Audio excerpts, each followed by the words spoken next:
everybody. Today I'm going to be taking you through another book, and today is a new coffee table book I have, and it's about the band Joy Division, and it has some really wonderful pictures of all of the band members and some really great little literacies, old set lists, and pieces of marketing and things like that. So I hope you'll enjoy and maybe learn a little bit. And so let's get started.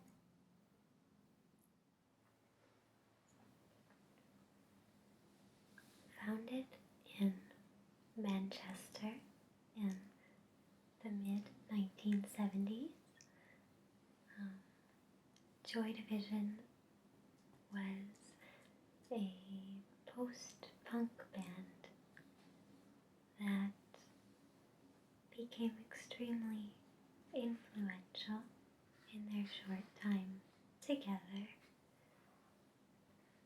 Bernard Sumner calls himself the founding member of the band and went on to front New Order along with all of his surviving bandmates. But Joy Division, previously Warsaw, is most remembered for the attitudes and stylings of the singer Ian Curtis, seminal to the Manchester music scene and, as I said, the post-punk movement.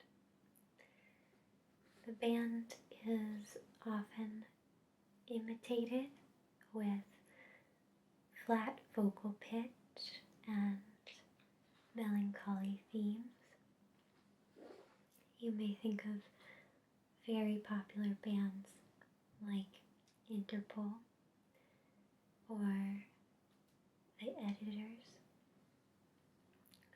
In my opinion, the bands who only imitate those postures are less successful,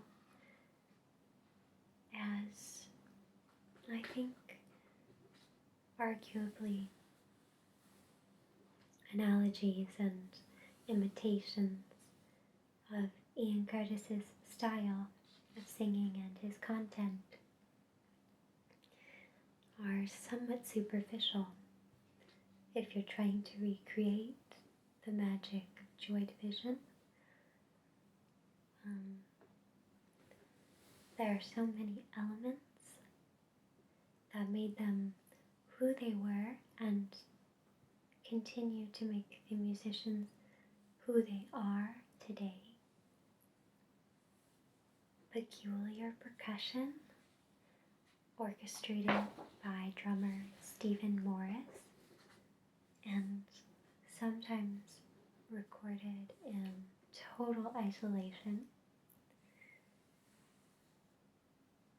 and driving bass, courtesy of bassist Peter Hook,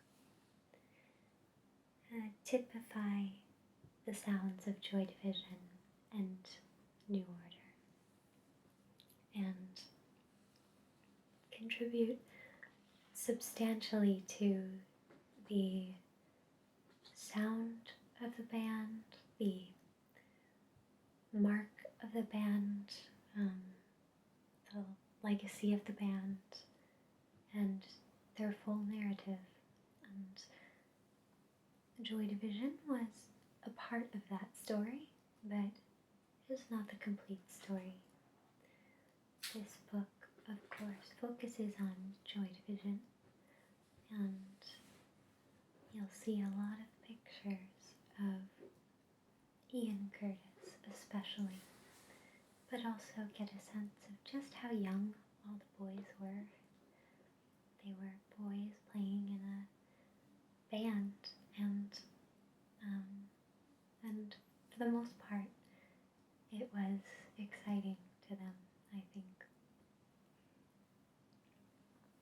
Sumner, who was allegedly very boyish and accommodating and sweet, eventually rose from guitarist in Joy Division to the full-fledged frontman of New Order, though it took them a while. The band carved a new path as New Order, the aptly named band, along with Gillian Gilbert, whom drummer Stephen Morris would later go on to marry, and is in fact still married to this day. They went on as New Order and became one of the most prolific, influential, and enduring bands in music history. You may not be able to name a New Order song off the top of your head, but Blue Monday was a global chart topper, and you'd probably recognize it. But undoubtedly, you've enjoyed music inspired by, tested by, and structured by New Order. And for a wily pack of Manchester musicians, the group have actually spent a lifetime making music, branching out into all kinds of side projects. Those include Bad Lieutenant, Electronic, Loto, The Other Two, Peter Hook and the Light, and more. They've collaborated with so many great artists and for different events and causes. And as they like to say, they're here to stay, though they may not always be together as a band. They all still make contributions to the music world all the time. Originally influenced by the Sex Pistols and Iggy Pop and David Bowie, Joy Division were defined as much by what they resisted as by what they represented. Hook and Sumner were childhood friends and met at age 11, so they grew up with the same echoes of atmosphere, the same place, the same class, the same time, the same concerns, and they were able to synchronize that feeling, that environment with Stephen and Ian later on. And that's how they became the sound of Manchester, because they were the sons of Manchester. They had grown up there, really, and they had felt that music that was simply hard, loud, and fast wasn't necessarily rebellious or pertinent anymore on its own. And so you'll notice industrial and subversive sounds throughout all of their music as Joy Division. And New Order, to a lesser extent, is mired in the same crisis of place, but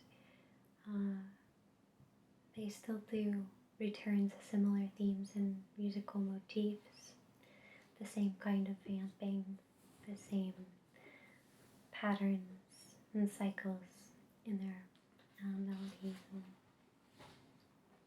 So they have changed, and they have maintained. In any case,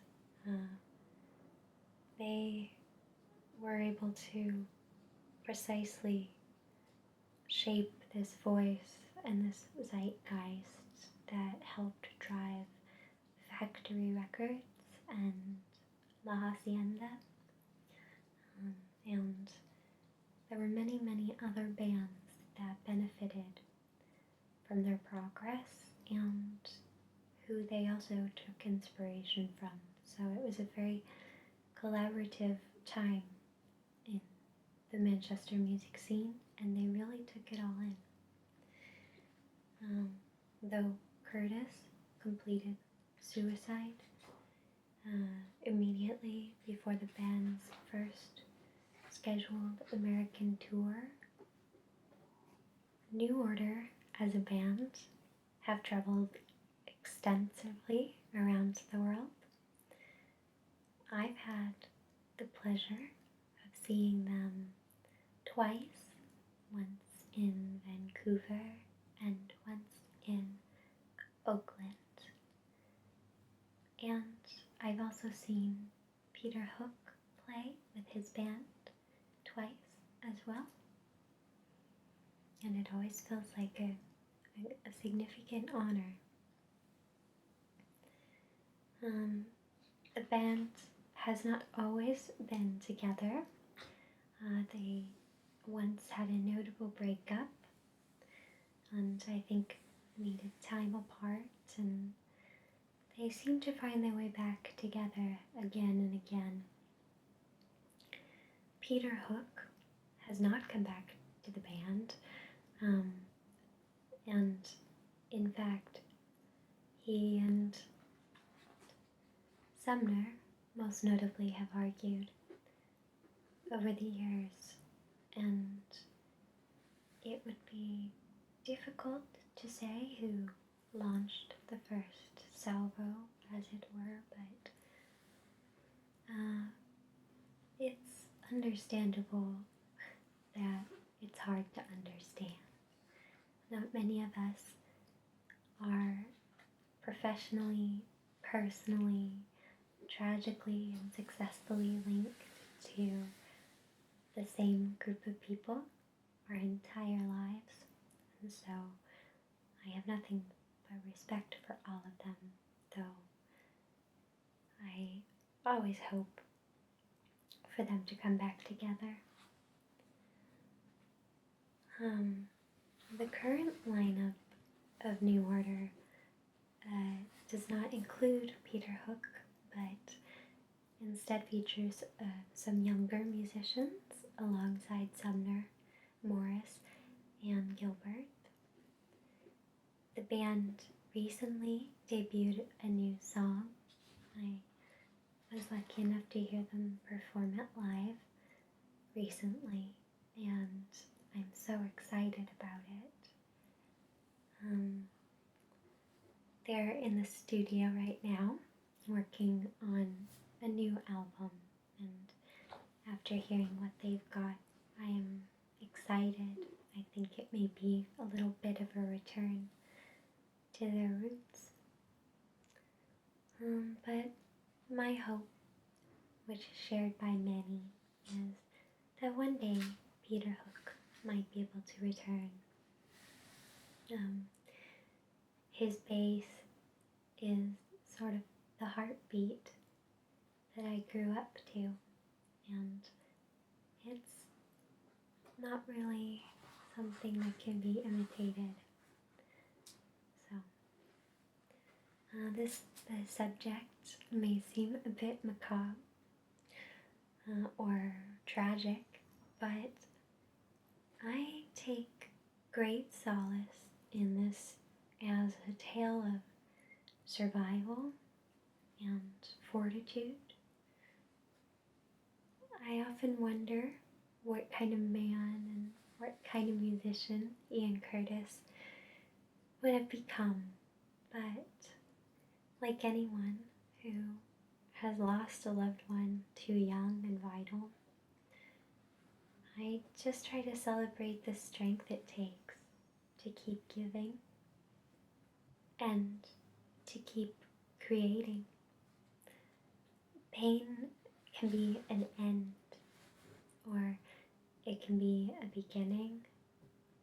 So, when you listen to Joy Division, try to hear the start of something that meant a lot to a lot of people, and know that the beat goes on, as it were. One of Ian Curtis's most remembered lyrics say, "Love will tear us apart." It's on his headstone, "Love will tear us apart." And I don't pretend that love doesn't have this capacity, but love can bring you together. Love of music, of fans, of journeys, is what still drives every member of Joy Division out in the world. And what is left, what remains after the struggle and the pain, what remains is love. And I take that away. And I hope you will too. Ian Curtis, I believe, was born in a time and a place without the luxury of the support he really needed. But support should not be a luxury.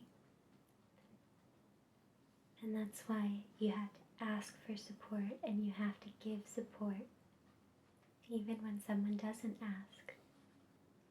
Be brave enough to do both of these things, and love is what will be left. I hope you've enjoyed this, and for more about Joy Division, or New Order, or The Factory, or La Hacienda, there are a couple movies you might enjoy. One that spans the history of Factory Records is called 24-Hour Party People, and it's quite funny at the same time as being very broad in scope and teaching you a lot. The other movie is a drama called Control, and that's specifically about Joy Division and about Ian Curtis himself. It's more of a biopic. And of course there are so many documentaries, and there are so many interviews. There's so much left in this world by Stephen and Peter and by Bernard and by Jillian. And so I urge you to, if you're interested, to reach out to her, because it's all really lovely. Okay, I will talk to you sometime soon.